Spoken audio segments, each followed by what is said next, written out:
boss. Welcome back to the Stockwell Eldridge Show. The Stockwell Eldridge Show. I'm Jason Trevor's Stockwell, Remax Results. I'm Dawn Eldridge with Remax Results. And if you missed the first segment, check us out on YouTube or on Facebook under Stockwell Eldridge Show and watch the YouTube or listen to the podcast. It was great information from Stephanie Havel, who just came back from Tony Robbins' live event, which is, and we're looking at the pictures right now of her walking across red hot coals. Are those really your feet? Are those your feet? Oh, I was going to say which is but amazing. It's the same concept. Wow. Amazing. And it's really, really cool stuff. And wow. I would encourage you to check out that. And if, and it doesn't affect, if you're a faith-based person and you have strong faith in religion, this can coincide with that. It's not something that's against it, right, Stephanie? It's not. Right. I mean, he talks about, having a faith or whatever. It's not religious. You're not praying and saying amen and but all you of those. can. I mean, you can encompass absolutely. both. Some people, I think what I see sometimes is people look at it and they say, wow, that person is, because they're not of faith, or maybe they don't proclaim to be openly of faith, and it is against the faith. But I think that can be, parts of it and elements can be conjoined in, because it's about your personal power. Not to say that all, you may say all power comes from above, but you're created to have your own power too from above. God gives it, yeah. Well, and that's what I say, and then probably too, like Rebecca, I mean, it's probably what you have in you, what all of us have in you. I mean, you guys are entrepreneurs, you own your own business, you started your own business.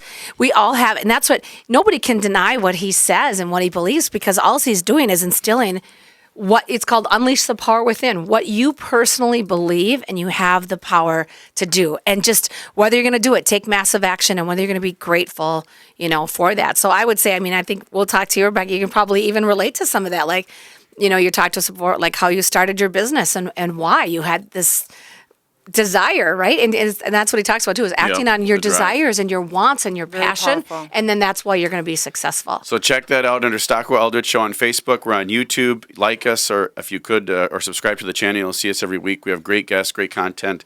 And always trying to add value. And then call us anytime. You can call us anytime as well, 651-400-0773, 651-400-0773. Market update real quick on it. Key things I would recommend for people on Market Update is price your home correctly. If you don't, it will cost you. And even in a strong market like it is right now, where everything's are good, if you miss the mark, and then you're going to be chasing down and chasing after buyers after the fact. So it will cost you. It's just a matter of how much it will cost you. So price it right accordingly and get opinions on that. Call us or call some, if you have an agent, get an opinion, and don't always be pushing for the top price. I know we want to, and that's sometimes in our nature, but the buyers have to feel like they're getting somewhat of a good value as well. So you don't want to overstretch your price on that to push the buyers away or to get them to not write an offer on your property. And then the other tip is lending. Make sure your lender gets the appraisal order as soon as possible. Appraisers are so busy right now that can delay a closing. In fact, it is probably the number one reason for delayed closings right now is appraisal issues. Not necessarily issues on the appraisal itself once it's done. The issue is getting the appraiser in there in time to complete the appraisal so that the lender can have time to review it and get it through into closing. And we're seeing that. It's the capacity. They just don't. Yes. People are saying, my gosh, the appraiser was at my house, 2 weeks ago. Why doesn't he have the report done? Because they were at 30 other people's houses on that same day, Yeah. They're trying to get out in the field and do all the inspections and then, hunker down for 2 weeks and do the report. So, yeah, we're absolutely seeing that as well. That would be a critical thing. So have your agent stay on top of the lender, to stay on top of the appraiser, or to at least get the lender to order the appraisal. And then you're kind of just, frankly, unfortunately, you're just kind of beholden to the timing of that appraiser of when they're going to get out there. So that's the unfortunate part. But if you get the order in early, instead of waiting till the last minute, we have a transaction right now where the lender waited till the last minute despite all of our pushing and all of our prodding. They waited until the last minute. Of course, now we're finding out the closing is delayed 2 weeks. Very unhappy people, rightfully so, because all this could have been prevented had they ordered the appraisal on time and had it done, or set up proper expectations on their offer. And knowing that the appraisal might not happen that quickly, instead of trying to push for a quicker close, maybe bump it out a week or 10 days just to make sure on the front end, so you're covered, so you don't have that expectation up front on the seller's end and then make them angry. So that's my tips on it. Otherwise, the market's been really strong and sellers are still selling and buyers are still buying, right, Dawn?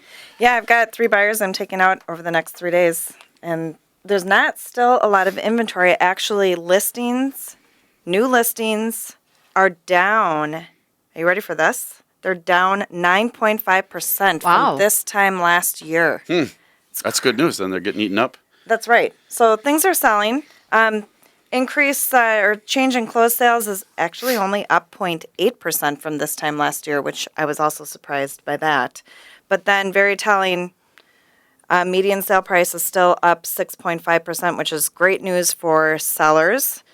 And buyers are still able to get deals out there too. Yeah, that's the thing is there's a natural, there's not a big pushback, but there's a natural slight pushback from the buyer's end on the pricing. You'll see that sometimes on certain properties or certain properties that may be taking a while to sell.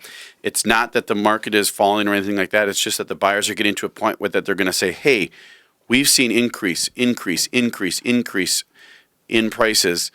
We're getting to a point where we're not totally going to walk away, but we're just slightly uncomfortable, so we're pushing back a little bit. So we're not going to give you that full price over ask offer right out of the gate. Maybe we will come and negotiate a little bit more. Plus, that's part of the season as well. And rates took a little hike a little bit too, so that might be part of it as well. Well, I was going to say real quick. So I talked to my friend Ed Kashmarek, the everyday economist, and hi Ed. I think he's a listener now after he was on the show. So first, his disclaimer that he predicted Trump was going to win. He wanted me. He to did. When I guess so. Wow. But he said, I just asked. I remember him saying that on the show. Yeah. So Well, that was months ago. That would have been I like know. 6-7 months ago. He predicted that. Well, I then. just watched that show yesterday. Oh, really? No.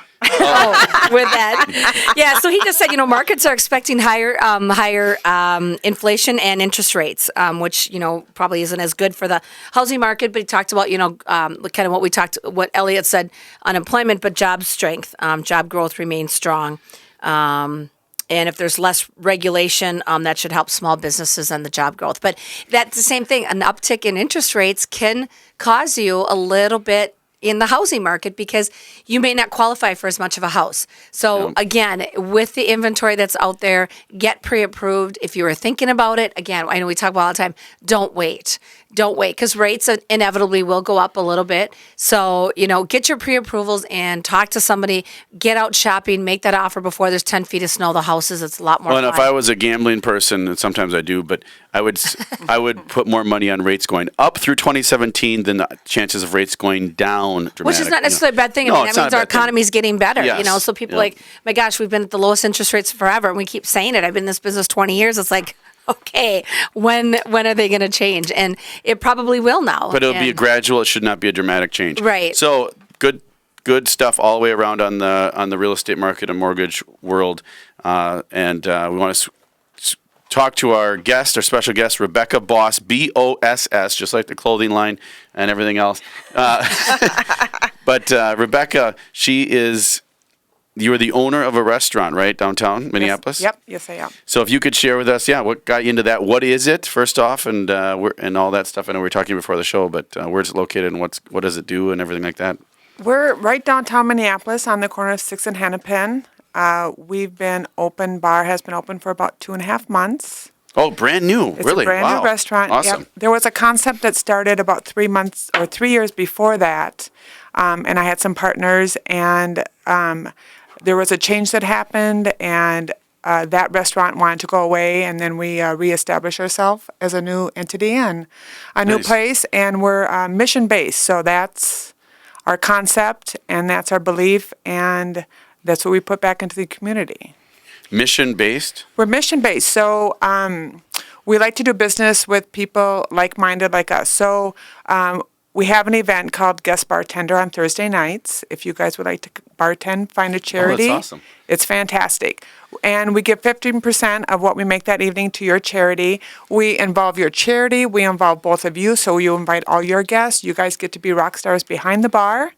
our bartenders actually fun. take care of everything, so you just look like rock stars. Oh, you look I was going to fantastic. say It's not so difficult. We bring in one of our 3 points vodka, one yeah, wine, 3 points exactly. wine. You get to make your own signature cocktail, so you get to Oh, nice. make something super fun. Our cocktails are amazing. We like you guys to make those. It's super fun. And we find an alcohol vendor to sponsor it. And we invite everybody to come down and to celebrate and support your charity. That's That's awesome. awesome. Yeah. And we also, Barley John's is a local beer distributor, and they created our own beer called Bar Beer. Perfect. And the name of the restaurant is Barre. Yeah, it's an homage to our landlords, which is the Cole Center for Performing Arts, right downtown Minneapolis. So we're in the old Masonic Temple, and then where the old Schubert Building theater used to be, which is the Goodall, and that's where we're located, right on the corner of 6th and Hennepin. And this is during the day, evenings, We're or what's your schedule open like? 7 days a week, Monday through Friday from 11. We just switched our hours from 11 till 1 in the morning. Oh, wow, And then okay. Saturday and Sunday, 10 in the morning until 1 in the morning. So you could go there, yeah. So I'm thinking can for come there dinner, 'cause I anytime. didn't know if it was a lunch, you're catering to the lunch crowd downtown, or if you're open for dinner as Yep, well, which is lunch great. and dinner, and then late night bites during the week, and on the weekends, brunch, lunch, and dinner. Nice. Yes. So, folks, it's Barre. So, and I am unable. My son can roll his R's so perfectly. I am unable. My whole life, even when I studied abroad in Spain and Mexico, I could not roll my R's. I've never been learned. So it's Barre, but it's just pronounced bar. Or if you could roll your R's, it's Bar. yes. You can roll your R's, Stephanie. Of course. If you want to sound sexy and sweet, that's exactly how you do it. Bar is spelled after ballet bar. Oh, okay, That's perfect. that's where the spelling came for. And the website is Barre dot BAR. Yeah. Which is kind of cool too. So we'll be back with more talking with Rebecca, and I have some questions about the restaurant business with her as well. Stay tuned. I'm Jason Stockwell, Remax Results. Dawn Eldridge, Remax Results.